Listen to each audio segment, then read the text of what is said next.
ನಮಸ್ಕಾರ ಎಲ್ಲರಿಗೂ. ಪ್ರತಿದಿನ ಮಾಡುವಂತ ಸಾರು ಅಥವಾ ಪಲ್ಯದಲ್ಲಿ ರುಚಿ ಜೊತೆ ಆರೋಗ್ಯಕ್ಕೆ ಅನುಕೂಲ ಇರಬೇಕು. ಇವತ್ತಿನ ವಿಡಿಯೋದಲ್ಲಿ ಅಂತದೊಂದು ರೆಸಿಪಿನ ತಿಳ್ಕೊಳ್ಳೋಣ. ಹೇಗ್ ಮಾಡೋದು ಅಂತ ನೋಡೋಣ. ಅದಕ್ಕಿಂತ ಮುಂಚೆ ದಯವಿಟ್ಟು ನನ್ನ ಚಾನಲ್ನ ಸಬ್ಸ್ಕ್ರೈಬ್ ಮಾಡ್ಕೊಳ್ದೆ ನೋಡ್ತಾ ಇದ್ರೆ ಸಬ್ಸ್ಕ್ರೈಬ್ ಮಾಡ್ಕೊಳ್ಳಿ, ಹಾಗೆ ಬೆಲ್ ಐಕಾನ್ ಅನ್ನು ಕ್ಲಿಕ್ ಮಾಡಿ.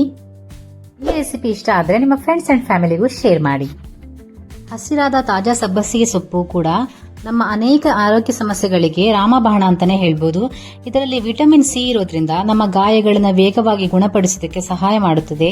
ಹಾಗೆ ರೋಗ ನಿರೋಧಕ ಶಕ್ತಿಯನ್ನ ಕೂಡ ಹೆಚ್ಚಿಸುತ್ತದೆ. ಅಲ್ಲದೆ ಜೀರ್ಣಕ್ರಿಯೆಗೂ ತುಂಬಾ ಸಹಾಯ ಮಾಡುತ್ತದೆ.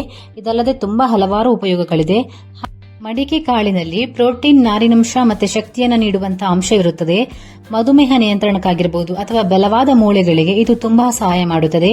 ಇಂತಹ ಅದ್ಭುತವಾದ ಉಪಯೋಗ ಇರುವಂತಹ ಸಬ್ಬಸಿಗೆ ಸೊಪ್ಪು ಮತ್ತೆ ಮಡಿಕೆ ಕಾಳನ್ನು ಉಪಯೋಗಿಸಿ ರುಚಿಯಾಗಿಯೂ ಕೂಡ ಪಲ್ಯ ಹೇಗೆ ಮಾಡುದು ಅಂತ ನೋಡೋಣ. ಬನ್ನಿ ಹಾಗಾದ್ರೆ ಹೇಗೆ ಮಾಡುದು ಅಂತ ನೋಡೋಣ.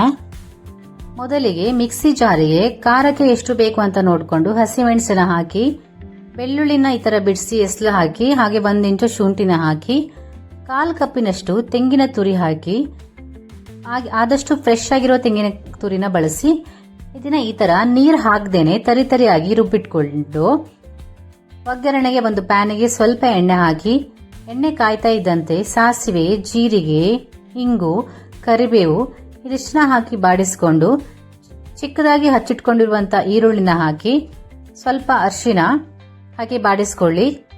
ಇದಾದ ಮೇಲೆ ಚಿಕ್ಕದಾಗಿ ಹಚ್ಚಿಟ್ಕೊಂಡಿರುವಂತಹ ಸಬ್ಬಸಿಗೆ ಸೊಪ್ಪು ಮತ್ತೆ ಮಾಡ್ಕೊಂಡಿರುವಂತಹ ಮಸಾಲೆನ ಹಾಕಿ ಹಸಿ ವಾಸನೆ ಹೋಗೋ ತನಕ ಚೆನ್ನಾಗಿ ಬಾಡಿಸ್ಕೊಳ್ಳಿ. ಇದಾದ ಮೇಲೆ ಇವಾಗ ಇದಕ್ಕೆ ಮಡಿಕೆ ಕಾಳನ್ನ ಹಾಕಿ ರುಚಿಗೆ ತಕ್ಕಷ್ಟು ಉಪ್ಪು ಹಾಕಿ ಒಂದ್ಸಲ ಚೆನ್ನಾಗಿ ಮಿಕ್ಸ್ ಮಾಡಿಕೊಂಡು ಇವಾಗ ಇದಕ್ಕೆ 1/4 ಚಮಚ ಅಷ್ಟು ಧನಿಯಾ ಪೌಡರ್ ಹಾಗೆ ಸ್ವಲ್ಪ ನೀರನ್ನು ಹಾಕಿ ಮಡಿಕೆ ಕಾಳು ಬೇಯೋ ತನಕ ಬೇಯಿಸ್ಕೊಳ್ಳಿ. ಲಾಸ್ಟಿಗೆ ನಿಂಬೆ ರಸ ಮತ್ತೆ ಬೇಕಿದ್ರೆ ಸ್ವಲ್ಪ ಕಾಯಿ ತುರಿನ ಈ ತರ ಹಾಕಿದ್ರೆ ಪಲ್ಯ ರೆಡಿಯಾಗಿ ಹೋಗುತ್ತದೆ. ಈ ರೆಸಿಪಿ ಇಷ್ಟ ಆದ್ರೆ ನಿಮ್ಮ ಫ್ರೆಂಡ್ಸ್ ಅಂಡ್ ಫ್ಯಾಮಿಲಿಗೂ ಶೇರ್ ಮಾಡಿ, ಹಾಗೆ ಲೈಕ್ ಮಾಡೋದನ್ನ ಮರಿಬೇಡಿ. ಹಾಗಾದ್ರೆ ಮತ್ತೆ ಸಿಗುವ. Take care.